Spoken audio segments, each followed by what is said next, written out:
वो सुन रहा है इस एपिसोड को और वो सोच रहा है मुझे जीपी बनना है, हम्म जनरल पार्टनर बनना है, और कैसे बने? अगर आपको जनरल पार्टनर बनना है तो आपको किसी ना किसी डिमेंशन में बहुत सक्सेस चाहिए। या तो आपने कोई स्टार्टअप बनाई हो जो सक्सेसफुल हो गई हो, या आपने स्टार्टअप्स में इन्वेस्ट किया हो जो बहुत सक्सेसफुल हो गई हो। 56 बिलियन सिकोया ने उठाया है across many funds, 8 billion, 600 million. 90 to 95% of the companies are not really going to make you anything, and only 5% of the companies are going to just return your fund. Memos लंबे हैं, काम बहुत है, बहुत लोगों से बात करनी है। अगर आपकी पर्सनालिटी उस तरीके की, आपको स्टार्टअप्स में मज़ा आता है, आपको टेक्नोलॉजी इवैल्यूएट करने में मज़ा आता है, फाइनेंशियल्स में मज़ा आता है, रिसर्च करने में मज़ा आता है, तो शायद आप कुछ बेटर कर पाओ इस जॉब में। Otherwise I think big tech में अगर आप कोड करके खुश हो, 5 बजे घर जाना है, आपको थोड़ी सेफ्टी भी चाहिए, तो आप मेरे ख्याल से बिग टेक की नौकरी में बेटर हो।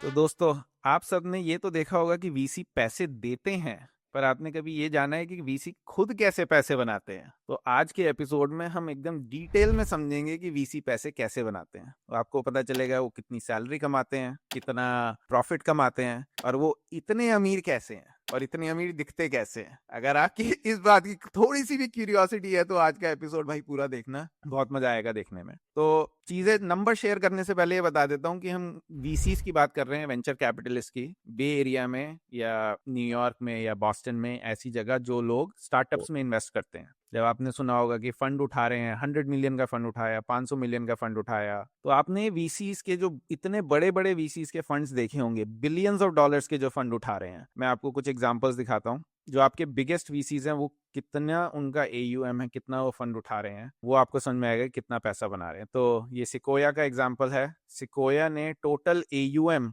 कितना कर रखा है? 56 बिलियन सिकोया ने उठाया है across many funds, 8 billion, 600 million. ये एंड्रीसन हॉरोविट्स ने अभी 7.2 बिलियन का तो लेटेस्ट फंड उठाया है, और उनका टोटल एयूएम करीब है 46 बिलियन। लाइट स्पीड का टोटल होगा करीब 30 बिलियन। एक्सेल का टोटल करीब 30 बिलियन। इंडेक्स का टोटल 21 बिलियन। बहुत, मतलब आप देखो कि कितने तोड़म तोड़ पैसे इन्होंने उठाए हैं, पर ये कितने पैसे बना रहे हैं वो हम बताएंगे। तो मैं स्टार्टिंग चालू करता हूँ। ये डेटा कहाँ से आया? तो हमारे पास दो डेटा सोर्सेस थे जो मेरे को मिले थे जब मैं अपनी वीसी जॉब के लिए जा रहा था। थोड़ा टिटबिट इधर है कि मेरे को वीसी जॉब का ऑफर था, तो मैं घुस गया कि मैंने कहा भाई कितने पैसे बना रहे हैं, वीसी जॉब करी जाए या नहीं। तो तब मैंने को एक 2023 का वीसी सर्वे मिला, जिसको मैंने एकदम निचोड़ के पी लिया, और उसी सर्वे को मैं आपको थोड़ा दिखाऊंगा, और उसी से मैं हमने ये एनालिसिस किया। तो आपको अंदर से देखने को मिलेगा वीसी कितने पैसे बना रहे हैं। आपकी सारी क्यूरियोसिटी का आंसर देंगे आज। हाँ, तो अभिजीत, क्या आप उत्सुक हैं जानने के लिए वीसी कितने पैसे बना रहे हैं? बेसिकली जो वीसीज के अंदर आई थिंक सबको क्यूरियोसिटी रहती है कि ये लोग खुद लाइक जॉब कैसी है, ये लोग कितना बनाते हैं, कैसे, क्योंकि सबको पैसे देते हैं। तो हाँ। मेहता एंड सन्स और सब चौधरी एंड सन्स, सबको सबको हाँ। सबको मिलता है, सबको पैसे देते हैं। और अब हाँ। ये जो उसमें इनको कितना आता है, ये हो सकता है लोगों के माइंड में क्वेश्चन हो। तो मुझे हम्म पता है आपने जो अपने जॉब के लिए डीप डाइव करी थी, वो लोगों को बहुत, उससे काफी ज्ञान मिलेगा। तो इसलिए मैं काफी क्यूरियस था इस एपिसोड के लिए।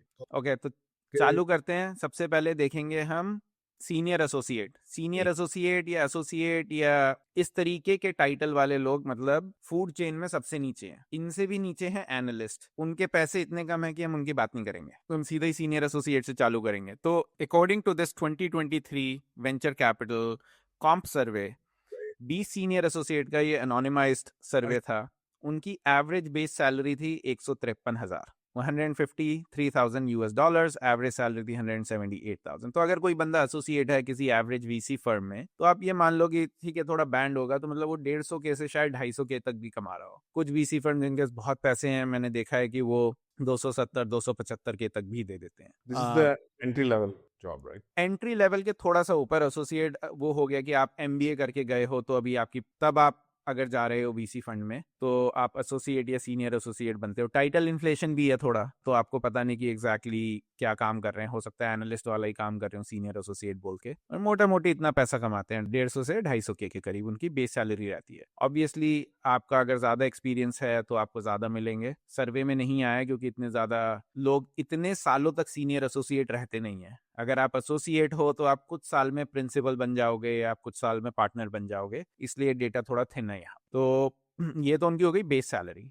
ठीक है, अब पहले मैं बेस सैलरी बताऊंगा, फिर मैं कैरी और वो सब मैं थोड़ा बाद में बताऊंगा। तो बेस सैलरी न्यूयॉर्क में इतनी है, सैन फ्रांसिस्को में ज़्यादा है क्योंकि सैन फ्रांसिस्को महंगा भी है, यहाँ पे ज़्यादा एक्सपीरियंस्ड या ज़्यादा मे बी हायर क्वालिटी लोग हैं। एलए में थोड़ी कम है और शिकागो में उससे थोड़ी कम है। तो जो कुछ मेजर सिटीज़ हैं, सैन फ्रांसिस्को, न्यूयॉर्क, एलए वगैरह, यहाँ आपकी सैलरी आप देख रहे हो कि एवरेज 225 के है, राइट। सो यू नो कि सीनियर एसोसिएट्स बेस सैलरी में 150-250 के कमाते हैं even in San Francisco. There is obviously bonus and there is carry, will talk about that in a second. तो तुम ये दिन भर करते क्या है, काम सवा क्या दो सौ के लिए दिन भर फाउंडर ढूंढते हैं ये। इनके दो ही काम है, या तो फाउंडर ढूंढो या फिर डिलीजेंस करो। सो जनरली वीसी एसोसिएट क्या करेगा कि आपको ईमेल करेगा, आपको मैसेज करेगा कि हम इस फंड से हैं, हम इन्वेस्टमेंट करते हैं, अगर आपको कंपनी के लिए पैसा चाहिए तो हम दे सकते हैं, आओ हमसे बात करो। ये इवेंट्स में जाते हैं, आपको बहुत सारे इवेंट्स में वीसी एसोसिएट्स इवेंट्स में पाए जाते हैं, बहुत सारे।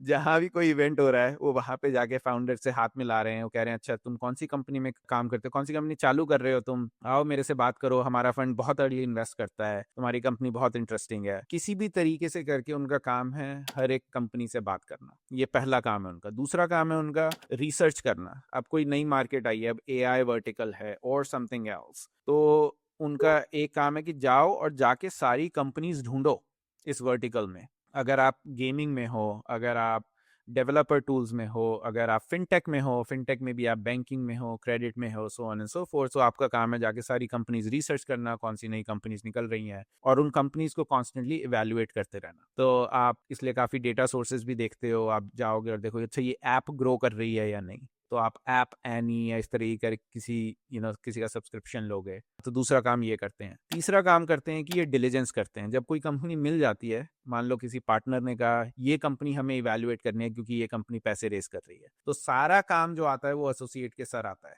वो उनको बोलेंगे कि जाओ फाइनेंशियल्स देखो, कंपनी के पिच डेक देखो, वैलिडेट करो कि कंपनी जो हमें बता रही है वो सच है या नहीं है। तो ये 3 मेजॉरिटी काम है, और भी बहुत सारे काम है, पिच डेक बनाना फंड के लिए ताकि फंड पैसे रेस कर रहा है तो उसमें मदद करना, सो on and so fourth. But largely इनके 3 काम है, कंपनी ढूंढना, वर्टिकल रिसर्च करना, मार्केट रिसर्च करना, और तीसरा काम डिलीजेंस करना। ये आई थिंक समराइज करेगा 90% ऑफ द एसोसिएट्स का काम, जिसको ग्रंट वर्क थोड़ा कभी बोलते हैं। वीसी एसोसिएट्स काफी ग्रंट वर्क करते हैं।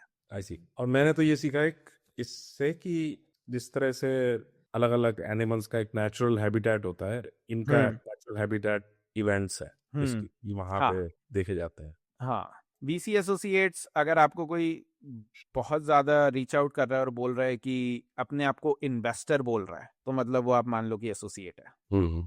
तो मैंने आपको अब वीसी एसोसिएट का बता दिया। अब इसके ऊपर जाते हैं फूड चेन में, उसका नाम है, कुछ केसेस में वाइस प्रेसिडेंट बोलते हैं, कुछ केसेस में प्रिंसिपल बोलते हैं, कुछ केसेस में उनको पार्टनर भी बोल देते हैं। तो सब मिक्स्ड अप है यहाँ पे, पर एटलीस्ट कम से कम जो लोग वाइस प्रेसिडेंट और प्रिंसिपल बोलते हैं हम सिर्फ उनकी बात करेंगे, ठीक है। तो 31 लोगों ने ये सर्वे भरा है। एवरेज बेस सैलरी 200 के, एवरेज टोटल कॉम 260 के, जिनका कम एक्सपीरियंस है 250 के, जिनका थोड़ा ज्यादा एक्सपीरियंस है 300 के। नाउ इन दिस केस ये टोटल वर्क एक्सपीरियंस है, तो प्रिंसिपल बनने में ही आपको 6-7 साल लग जाते हैं। तो अगर आप जल्दी प्रिंसिपल बन गए तो आपकी सैलरी इसलिए कम है क्योंकि टाइटल इन्फ्लेशन था।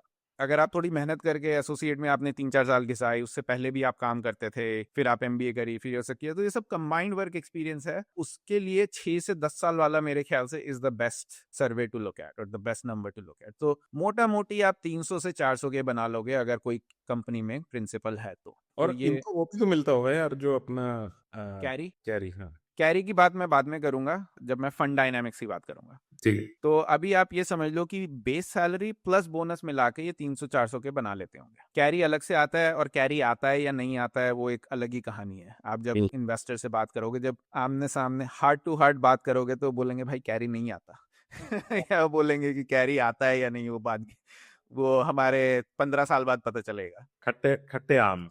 हाँ, खट्टे आम है थोड़े। तो यहाँ भी आपने देखोगे कि मोटा मोटी 300 के ऊपर थोड़ा है नंबर। मैं आपको एक्चुअल बता रहा हूँ क्योंकि सर्वे में हमेशा डिटेल नंबर नहीं रहते, बट मैंने जितने लोगों से बात करी, अगर आप किसी भी ठीक से फंड में हो, ठीक से फंड बोले तो slightly higher AUM more than $1 billion or something, like you will make 300 to 400K. अगर आप छोटे फंड में हो तो you will make a lot less money. क्योंकि मैंने यहाँ फंड साइज के हिसाब से नहीं डिवाइड किया है, बट फंड साइज के हिसाब से भी डिवीजन है इन सारे पोजीशंस में. तो ये आपका हो गया वीपी और प्रिंसिपल. ना अगर आप पूछोगे वीपी और ये प्रिंसिपल क्या करते हैं, तो ये वीपी और प्रिंसिपल बस एसोसिएट से थोड़ा बेटर काम करते हैं, कुछ केसेस में सेम काम करते हैं. तो इसका मतलब हो गया कि अगर पार्टनर को ऐसा है कि पार्टनर के पास कंपनी जानी है, कि पार्टनर को रिव्यू करनी है कंपनी, जनरल पार्टनर को, तो कुछ केसेस में एसोसिएट कंपनी लेके आता है, प्रिंसिपल उसको वैलिडेट करता है कि is this company worth the partners time और नॉट.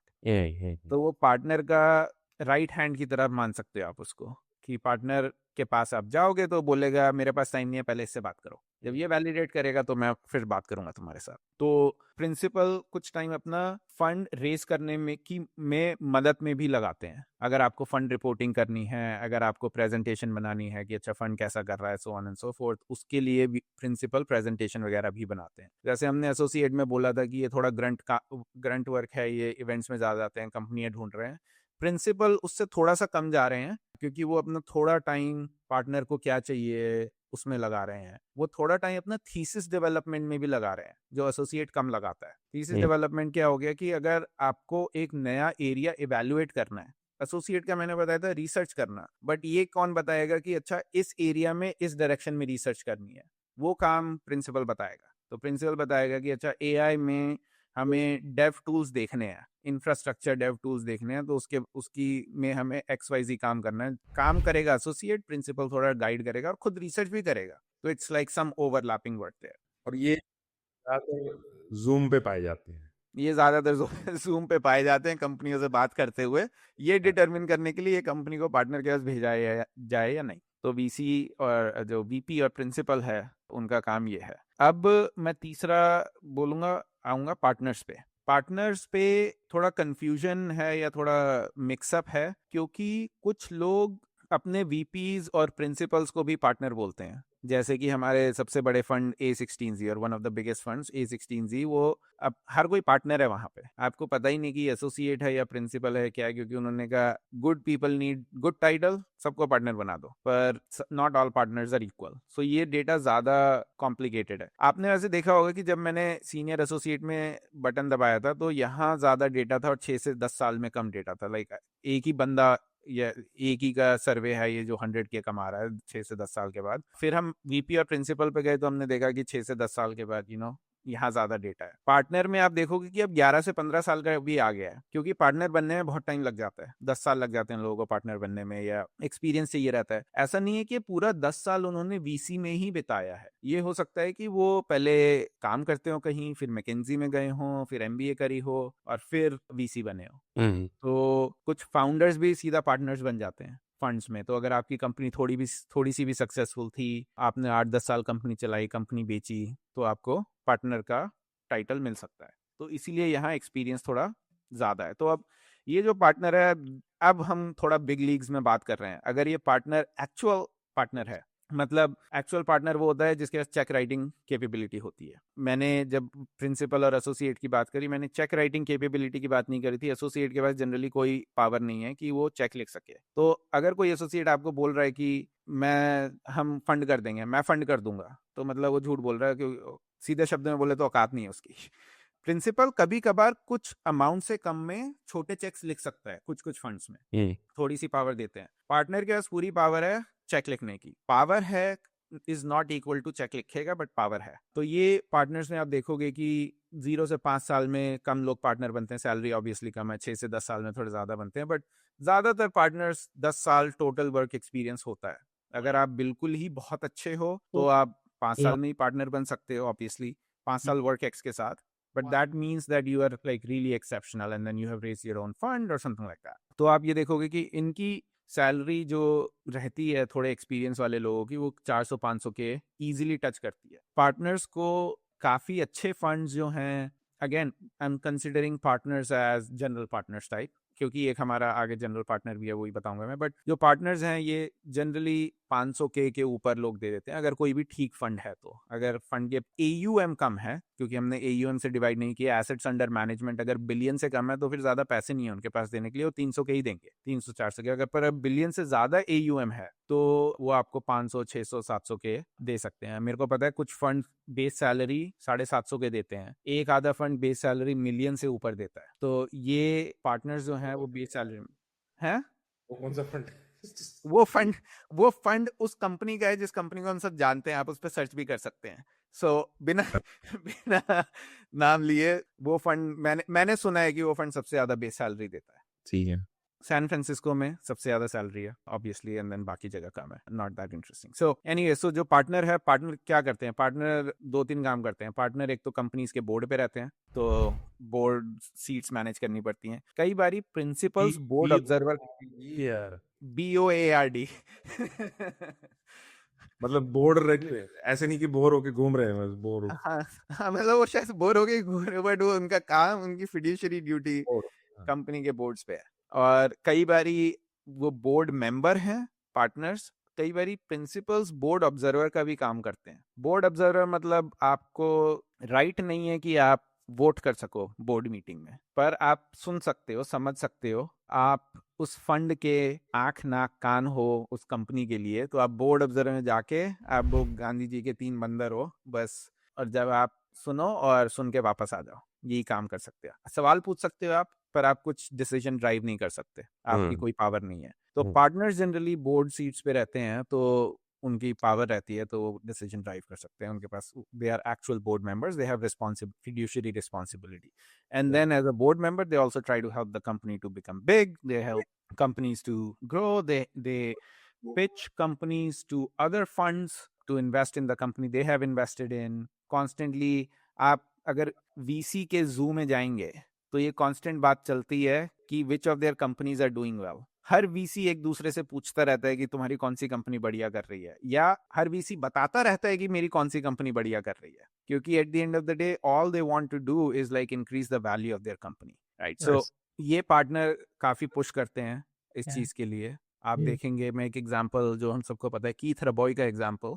कीथ रबॉय हमेशा अपनी कंपनी की बातें करते रहते हैं, ये कंपनी बहुत अच्छी है, ये ऐसे तोड़ फोड़ मचा रही है, ये बेस्ट कंपनी है, टॉप 1% काम करते हैं, जो भी बातें हैं। और फिर वो जाके औरों को पिच करते रहते हैं वो कंपनी कि इसका अगला राउंड रेस कर लो, इसका अगले राउंड में इन्वेस्ट कर दो, इसका अगला राउंड रीड कर दो, जो भी। एंड सारे पार्टनर्स ये करते हैं, और सारे पार्टनर्स की मेन जान जो है वो कैरी में फंसी है। सैलरी तो लेते ही हैं, पर क्योंकि ये पार्टनर्स ऑलरेडी एक्सपीरियंस्ड हैं, इनके पास ऑलरेडी पैसे हैं, ये ऑलरेडी सक्सेसफुल हैं, इनका जो मोटा पैसा बनता है वो कैरी से बनता है, जो कि तभी बनेगा जब कंपनी की बहुत सक्सेसफुल एग्जिट होगी। तो ये तीसरे फूड चेन में है जो पार्टनर्स हैं। अब क्योंकि इसमें थोड़ा कम्प्लेक्सिटी है कि कौन एक्चुअल पार्टनर है कौन नहीं, तो हम फाइनल बिग डॉग पे जाएंगे जिसमें कोई कंफ्यूजन नहीं है। वो फाइनल बिग डॉग है जनरल पार्टनर है, जिसने फंड उठाने में हेल्प करी है या उठाया जिसके नाम पे फंड चलता है। जैसे A16Z के नाम पे फंड चलता है, तो वो A और Z जो हैं इसमें, रीसन और हॉरोविट्ज, वो जनरल पार्टनर्स हैं।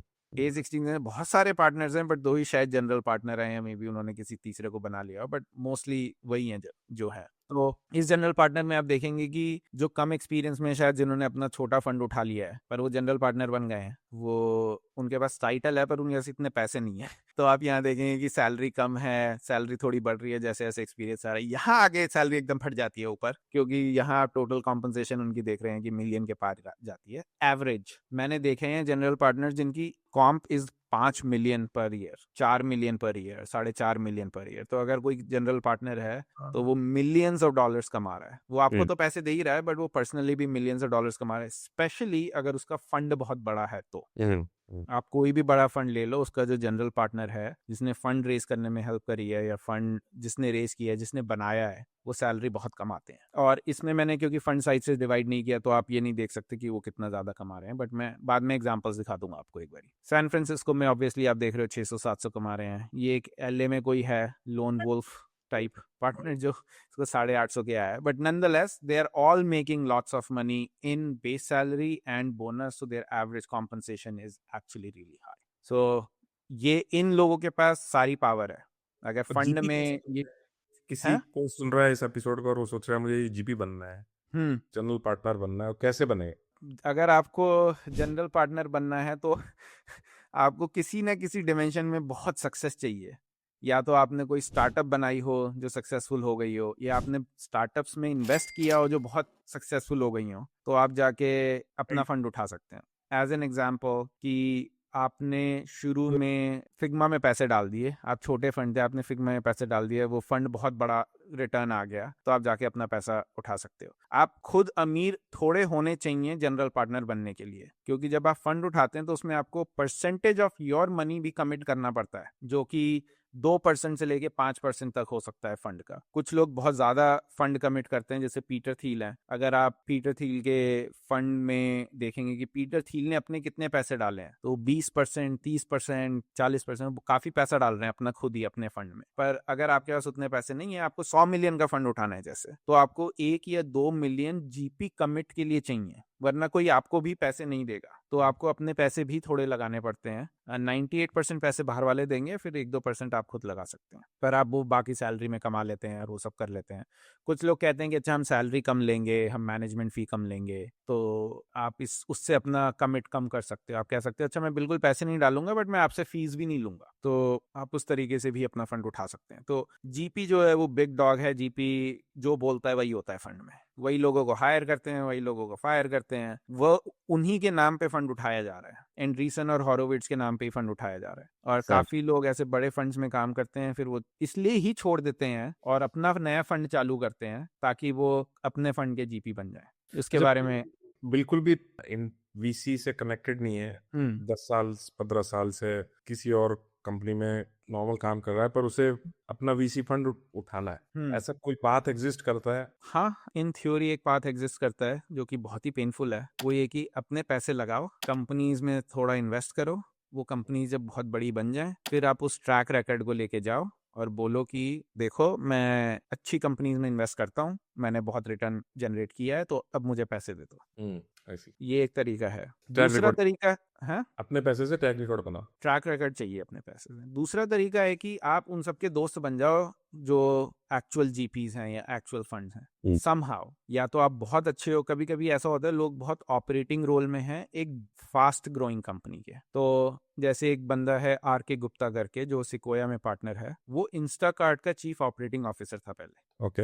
एंड देन सिकोया इंस्टाकार्ट का बड़ा इन्वेस्टर था, आर के गुप्ता से डे टू डे बात करते थे जो भी, और फिर वो उन्होंने सिकोया में आर के गुप्ता को हायर कर लिया, तो वो सिकोया में पार्टनर बन गए। उसका दूसरा बड़ा एग्जांपल रोल ऑफ बोथा, जो कि पेपैल के सीएफओ थे, और फिर पेपैल बिक गई जब, तो सिकोया ने उन्हें पार्टनर हायर कर लिया सिकोया में। तो अगर आप किसी बड़े फंड की टॉप परफॉर्मिंग कंपनी के बड़े एग्जीक्यूटिव हैं, तो आप ज्यादा इजीली जीपी बन सकते हैं। उससे आप जिस फंड ने इन्वेस्ट किया सिर्फ उसी फंड के नहीं, आप किसी और फंड के भी जीपी बन सकते हैं। तो ये भी एक पाथ है। बाकी अगर आप कह रहे हैं कि अच्छा मैं बिग टेक में काम करता हूँ और मैं रैंडम वीपी ऑफ इंजीनियरिंग था और समथिंग लाइक दैट, उसमें पाथ थोड़ा डिफिकल्ट है बट इम्पॉसिबल नहीं है। उसमें आपको किसी ना किसी तरीके से या तो इन्वेस्टमेंट ट्रैक रिकॉर्ड दिखाना पड़ेगा, या आपके रिलेशनशिप्स बहुत अच्छे होने चाहिए, या लोगों को ऐसा बोलना चाहिए कि लेट्स से मेटा के सारे वीपी ऑफ इंजीनियरिंग में यही एक हीरा है। उसका एग्जाम्पल है माइक, ऑल्सो फ्रॉम सिकोया, मैं नाम भूल रहा हूँ उसका पूरा, आपको पता होगा। वर्णन। माइक वर्नल मेटा में इंजीनियर था, वीपी ऑफ इंजीनियरिंग था, जो भी था, सीधा उसके बाद सिकोया का पार्टनर बन गया because he was well known. Avichal Google में था, क्रिप्टो का इन्वेस्टमेंट करने लगा, and then he started his own fund and raised like a bunch of money. So ऐसे भी काफी एग्जांपल्स हैं। बट अगर आप एक रैंडम एम्प्लॉय हो जो ना इन्वेस्ट करता, ना स्टार्टअप्स में है, ना उसके दोस्त हैं जो वीसीज हैं, तो आपके लिए एक्सट्रीमली डिफिकल्ट है किसी पर फंड का जीपी बनना। इंटरेस्टिंग बात यह है कि एक पाथ एग्जिस्ट करता है जो कि बाकी किसी और प्रोफेशन में एग्जिस्ट नहीं करता, भले ही वो बहुत ही नैरो पाथ है और उसकी 1% ही प्रोबेबिलिटी है। पर अगर कोई किसी और फील्ड में काम कर रहा है, रैंडमली टिम्बर कंपनी चला रहा है, और उसको सडनली अब वो इन्वेस्टमेंट बैंकिंग में वीपी बनना है, there is almost no path, क्योंकि जीरो से चालू करो, क्योंकि टाइम स्पेंड करके ऊपर आना है। वीसी में आप ये कह रहे हो कि जो जीपी काम कर रहा है, इन्वेस्ट कर रहा है, वो भले ही हर स्टार्टअप में 2 से 5 मिलियन डाल रहा हो, आप जो है 5,000 ही डाल सकते हो, लेकिन एक पोर्टफोलियो बना सकते हो अपने ये दिखाने के लिए मार्केट को कि आप बहुत अच्छे पिकर हो और आप फाउंडर्स के साथ काम कर सकते हो, उन्हें कन्विंस कर सकते हो, और वो अगर आपको कुछ टाइम बाद आपका ट्रैक रिकॉर्ड 3 साल बाद ही पता चल जाता है इसमें कि अच्छा है या नहीं है, और अगर अच्छा है तो आपके पास एक पाथ है अपना फंड बना के एक जीपी बनने का, जो कि अगेन एक इस प्रोफेशन का अगर कोई उसमें जीपी के अंदर भी सारे, not all GPs are equal, but there is a path to reaching top if somebody wants. मेन आपको ये है कि आपकी कुछ स्किल्स दिखती हैं उसमें टोटल में। वो स्किल्स ये हैं कि आप कंपनी ढूंढ सकते हो। आप एक तो कि कंपनी का ये ढूंढ सकते हो कि अच्छा कंपनियां हैं अच्छी, फिर आप उनको आइडेंटिफाई कर सकते हो कि मुझे इस कंपनी में पैसे डालने हैं। फिर तीसरा ये कि वो फाउंडर आपके पैसे ले रहा है इन सम फॉर्म और फैशन, कि आपके पास कुछ क्रेड है जिसकी वजह से एक अच्छी कंपनी का फाउंडर बोल रहा है कि भाई मैं आपके पैसे ले लूंगा। जैसे जब आप इन्वेस्ट करते हो तो आपके पास क्रेड है, फाउंडर कूद कूद के पैसे लेता है आपके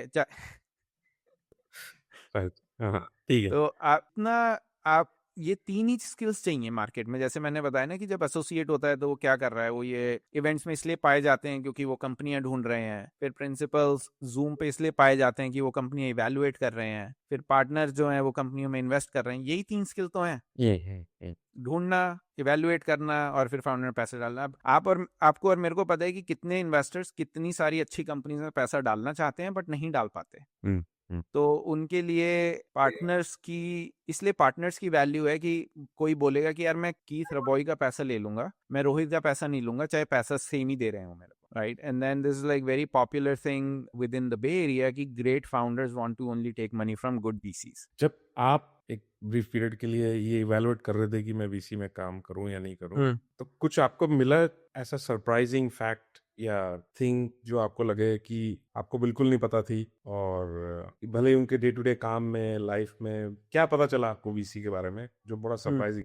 हाँ, तो जो वीसी के बारे में एक मेजर सरप्राइजिंग चीज है वो ये कि कितना मगजमारी का काम है। इधर से आपको लग रहा है कि वीसीज तो पैसा देते हैं, so they are on some pedestal or something, but अगर आप वीसी में घुसोगे तो आप कॉन्स्टेंटली ये फाइट मार रहे हो कि वो एक कौन सी कंपनी में पैसा डालूं जो बहुत हॉट कंपनी है या बहुत अच्छी कंपनी है। कन्विक्शन के साथ इन्वेस्ट करना is a very very difficult thing in such a high risk industry. आप छुट्टी नहीं ले सकते। फाउंडर, अच्छा फाउंडर और मौत कब आ जाए किसी को पता नहीं। आपको पता चला कि आप फैमिली के साथ छुट्टी पे गए हो, अच्छा फाउंडर फंड रेज करने लग गया, जैसे ही आप छुट्टी पे गए, अब आप क्या करोगे?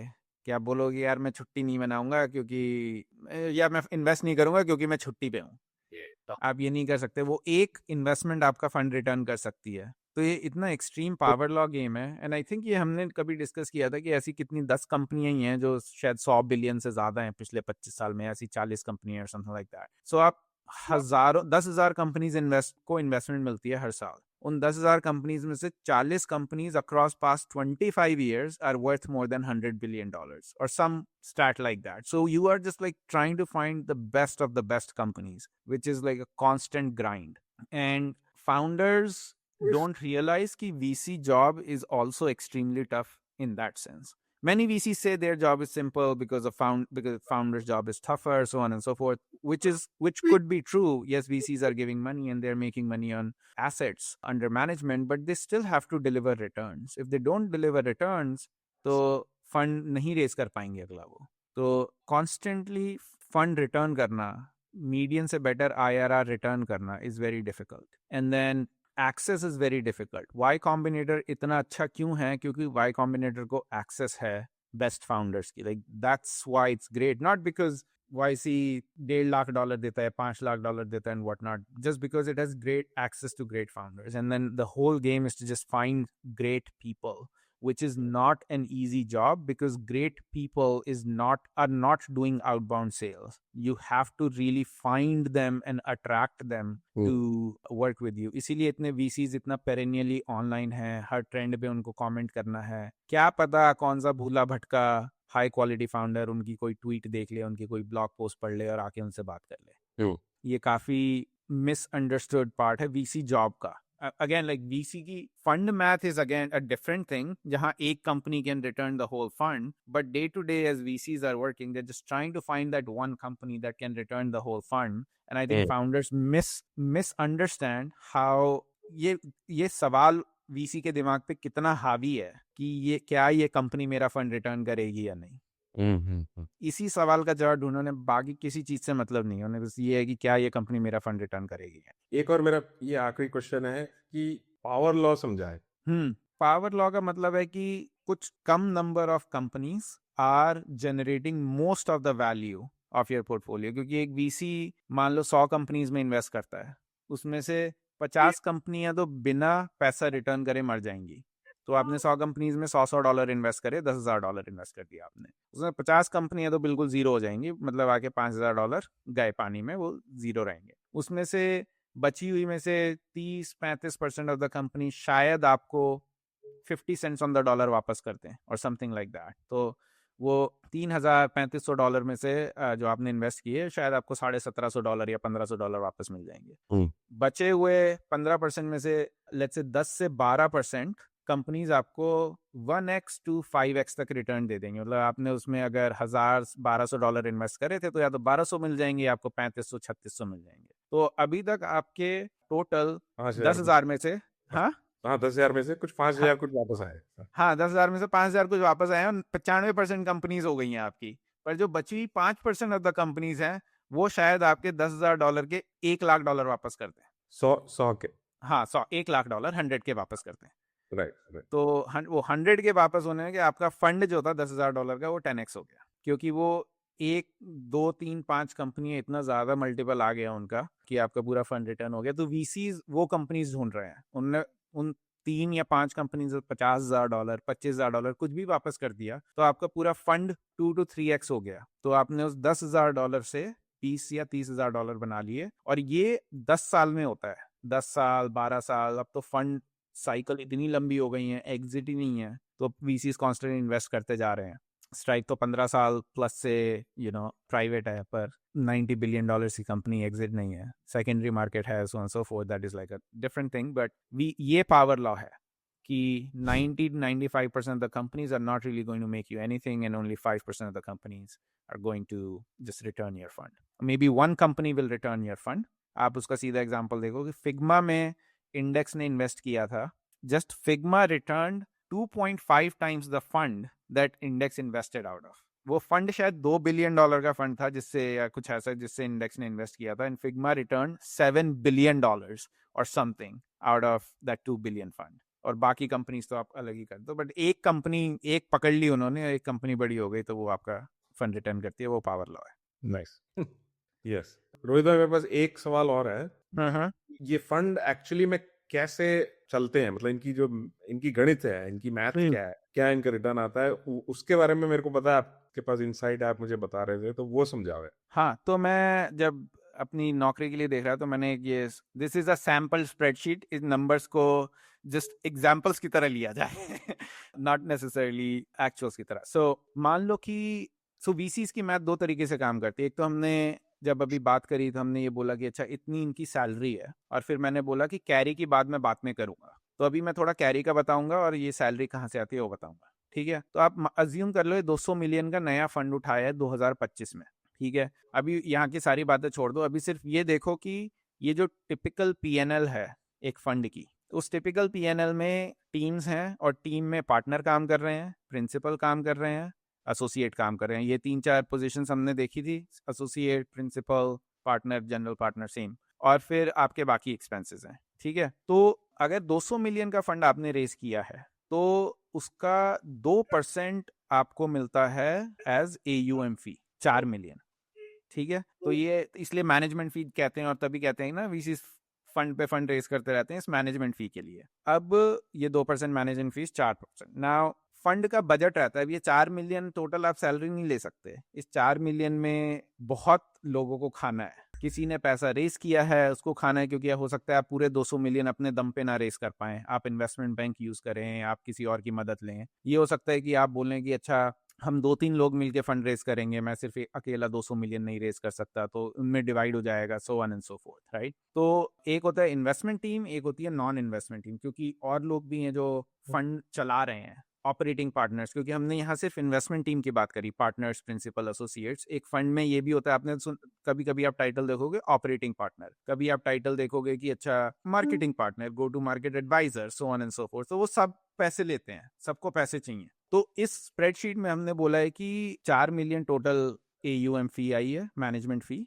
उसमें से हम 1 मिलियन ही सिर्फ इन्वेस्टमेंट टीम के लिए रखेंगे, 3 मिलियन हमारा बाकी लोगों में खर्चा हो गया, और बाकी लोगों में या बाकी मैनेजमेंट कंपनी में खर्चा हो गया। मैनेजमेंट कंपनी होती है कि अच्छा A16Z है तो वो एक मैनेजमेंट कंपनी है, उसके नीचे बहुत सारे फंड हैं, सो on and so forth. So A16Z भी ये 4 मिलियन का कुछ हिस्सा लेगा, तो आपके पास बचेगा मोटा मोटी 1 मिलियन। अगेन सैंपल है, हो सकता है 2 मिलियन बचे, हो सकता है 2.5 मिलियन बचे, बट इसमें आप 1 मिलियन मान लो। उसमें से पार्टनर को सैलरी जाएगी, उसमें प्रिंसिपल को सैलरी जाएगी, एसोसिएट को सैलरी जाएगी।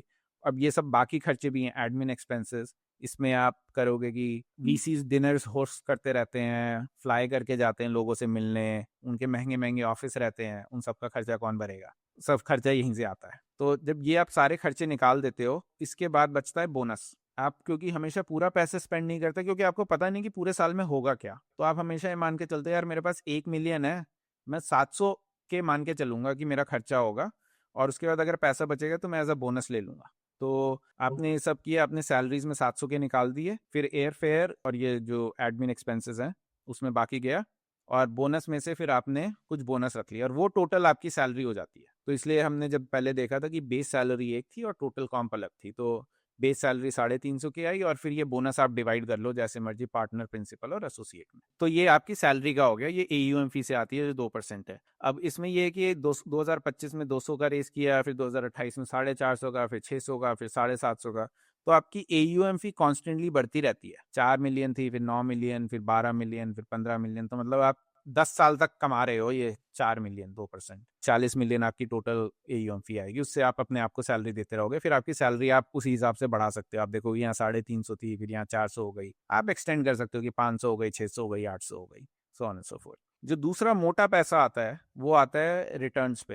एवरेज रिटर्न आप मान लो ये मीडियन रिटर्न है, या यहाँ पे ही पावर लॉ है, तो इट्स बेटर टू से कि आपका रिटर्न शायद थोड़ा कम ही आए, बट अगर 20% IRR है, 20% रिटर्न है, और आप टोटल 6-7 साल में एग्जिट कर पा रहे हो, तो आप काफी अच्छा पैसा कमा सकते हो। तो आप जितना कमाओगे, मान लो फंड 1.6x हो गया, आप 0.6x का 20% कमा लोगे। तो अगर 200 मिलियन का फंड था, 200 मिलियन टाइम्स 0.6 टाइम्स 0.2, वो आपका टोटल कैरी जनरेट हो जाएगा। अब आप उस कैरी को ये प्रॉफिट मान लो, और इस प्रॉफिट को फिर आप डिवाइड करोगे पार्टनर, प्रिंसिपल और एसोसिएट में। और इसी चीज के लिए लोग बहुत मेहनत कर रहे हैं, बट ये प्रिंसिपल, ये जो कैरी है, ये लिखा 2025 के अंडर है, बट ये 2035 तक नहीं आएगा, क्योंकि पहले पूरा फंड डिप्लॉय होगा, फिर एग्जिट्स आएंगी, फिर ये जैसे मैं स्ट्राइप का एग्जांपल बता रहा था कि 15 साल से ऊपर हो गए, कंपनी कोई एग्जिट नहीं है, बट फंड्स को फिर भी कैरी जनरेट करना है, तो कुछ शेयर बेचेंगे, कुछ करेंगे,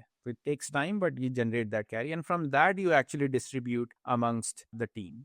एंड उसमें फिर ये भी है कि अच्छा जैसे A16Z है, तो अगेन एंड्रीसन और हॉरोविट्स भी इसका हिस्सा लेंगे, फिर जो फंड पार्टनर फंड पे काम कर रहा है वो भी इसका हिस्सा लेगा, फिर एसोसिएट भी हिस्सा लेगा, फिर जो ऑपरेटिंग टीम थी, जो ऑपरेटिंग पार्टनर थे, वो सब भी थे, क्योंकि वो कंपनीज को मदद कर रहे हैं, वो भी कुछ हिस्सा लेंगे। तो सब में बंटता है जब कैरी आता है तो। और ये फिर आप अगर 2 पार्टनर हैं तो दोनों पार्टनर में शायद इक्वली डिवाइड हो जाए, शायद डील के हिसाब से डिवाइड हो, so on and so. It's very complex math, but at the and that is what everyone is aiming for.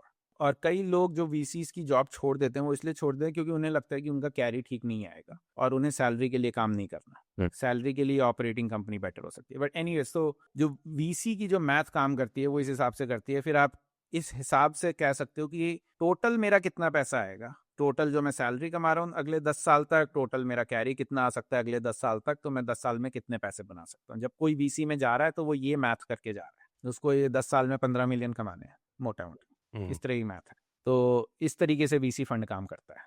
सही है, बहुत घनी रिसर्च करी है आपने, हम अंदर जा गए। हाँ, तो अब बड़ा फंड, छोटा फंड, अगर मैं फंड को देख के बता सकता हूँ कि आदमी कितने पैसे कमा रहा होगा। इसमें एक टिडबिट मैं ऐड कर देता हूँ, आखिरी वाला, वो ये कि डेटा की समझ थोड़ी, कि आप एक्चुअल डेटा, मैंने ये 2020 में भी निकाला था, तब मेरे को VC का कोई शौक नहीं था, मैंने ऐसी क्यूरियोसिटी के लिए निकाला था, क्योंकि ये वीसी फंड्स जो हैं ये लोग H1B भी तो हायर करते हैं, तो उन्हें रिपोर्टिंग करनी पड़ती है। तो मैंने 2020 में मैं H1 फाइलिंग में गया और मैंने देखा कि अगर ये H1B पे किसी को हायर कर रहे हैं तो उसे कितने पैसे दे रहे हैं। तो ये 2020 में जब मैंने निकाले थे नंबर्स H1B से, तब मैंने देखा था कि अच्छा कोई ये कौन सा फंड है, मीडियन सैलरी 125 से 200 के है। मैंने तो फंड के नाम भी निकाले थे कि फंड के नाम में पार्टनर को कितने मिल रहे हैं, सिकोया में पार्टनर को कितने मिल रहे हैं। तो अब यहाँ आप स्पेसिफिक्स देख सकते हैं। ये rohitmittal.com पे है, राइट? ये हाँ मेरे सबस्टैक पे है, rohitmittal.substack.com पे, मैं लिंक डाल दूंगा नीचे।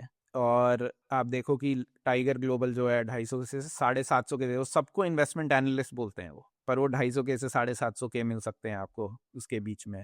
जो आपके सब है फॉर्मेशन 8 इज यूनियन स्क्वायर 165 के दे रहा है, किसी को एमडी बोल रहा है, जो H1B पे है। और ये सिर्फ बेस सैलरी है, बोनस कैरी वो सब अलग है जो मैंने अभी बताया था, प्रिंसिपल सीनियर एसोसिएट्स। तो मैंने सारा डेटा निकाला है, तो ये मैं लिंक डाल दूंगा नीचे, आप देख सकते हैं। तो ये तो H1B का डेटा है, तो ये एकदम ट्रू डेटा है, पर ये 2020 का है। अब 2025 में दुनिया बदल गई है, सब लोग बहुत ज़्यादा पैसा कमा रहे हैं अब 2020 के मुकाबले, जिसका मैंने 2023 का सर्वे जो हमने एनालाइज किया था वो था। तो ये H1B से भी मैंने थोड़ा वेरीफाई किया कि अच्छा इतना कमा रहे हैं या नहीं कमा रहे हैं। मतलब जो वीसी की जॉब है, आपके हिसाब से वो अच्छी जॉब है? अगर कोई गूगल में काम कर रहा है अपने 6 साल का एक्सपीरियंस, तो और वो सोच रहा है पीछे कहीं ना कहीं यार ये वीसी वाले बहुत कमा रहे होंगे, हाँ, आपको क्या लगता है? ये फीलिंग है बस या सच है? आई थिंक ये फीलिंग है बस। वीसी वाले पावर लॉ जो हमने बात करी ना, वीसी में भी power law is this like power law all the way down. क्योंकि पावर लॉ में क्या है, कुछ कंपनीज बहुत पैसा बनाती हैं, बाकी सब नहीं बनाती। उसमें फिर आप ले लो, कुछ फंड बहुत पैसा बनाते हैं, बाकी सब नहीं बनाते। उस फंड में भी कुछ लोग बहुत पैसा बनाते हैं, बाकी सब नहीं बनाते। तो ये पूरा power law all the way through है। गूगल में एवरेज बंदा ही बहुत पैसे बना रहा है, और जो बंदे वीसी में ग्राइंड कर रहे हैं वो फ्यूचर के लिए ग्राइंड कर रहे हैं कि भाई फ्यूचर में शायद हम वो पावर लॉ के टॉप एंड पे होंगे और हम बहुत सारे पैसे बनाएंगे। पर वो उन्हें बहुत मेहनत करनी है, उन्हें इवेंट्स में इतना जाना है। अगर आपकी पर्सनालिटी नहीं है कि अगर आप दिन में 3-4 इवेंट्स जा सको, 50 लोगों से बात कर सको, फिर ईमेल पे फॉलो अप करो, फिर बोलो कि अच्छा तुम कंपनी चालू कर रहे हो तो हमसे पैसे ले लो, फिर आपको डिलीजेंस करो, फिर आप पार्टनर को कन्विंस करो कि ये कंपनी अच्छी है, बहुत मेहनत का काम है भाई। फिर आपको मेमो लिखना पड़ता है। अभी तो मेमो आपने नहीं देखे कितने लंबे लंबे लिखे हैं। स्टिल्ट का हमने सीरीज ए रेस किया, 17 पेज का मेमो लिखा था उस इन्वेस्टमेंट फर्म ने। सो मेमोज लंबे हैं, काम बहुत है, बहुत लोगों से बात करनी है। अगर आपकी पर्सनालिटी उस तरीके की, आपको स्टार्टअप्स में मज़ा आता है, आपको टेक्नोलॉजी इवैल्यूएट करने में मज़ा आता है, फाइनेंशियल्स में मज़ा आता है, रिसर्च करने में मज़ा आता है, तो शायद आप कुछ बेटर कर पाओ इस जॉब में। Otherwise I think big tech में अगर आप कोड करके खुश हो, 5 बजे घर जाना है आपको, थोड़ी सेफ्टी भी चाहिए, तो आप मेरे ख्याल से बिग टेक की नौकरी में बेटर हो। ठीक है रोहित भाई, ठीक है, इसी एडवाइस पे खत्म करते हैं हाँ कि ठीक है। अगर अगर किसी की पर्सनैलिटी मैच है तो डेफिनेटली जाओ, पर पैसे के लिए मत जाओ। हाँ, इंटेलेक्चुअल क्यूरियोसिटी और पर्सनालिटी मैच के लिए जाओ, बहुत मजा आएगा। पैसे के लिए ना फाउंडर बनो, पैसे के लिए ना वीसी जाओ।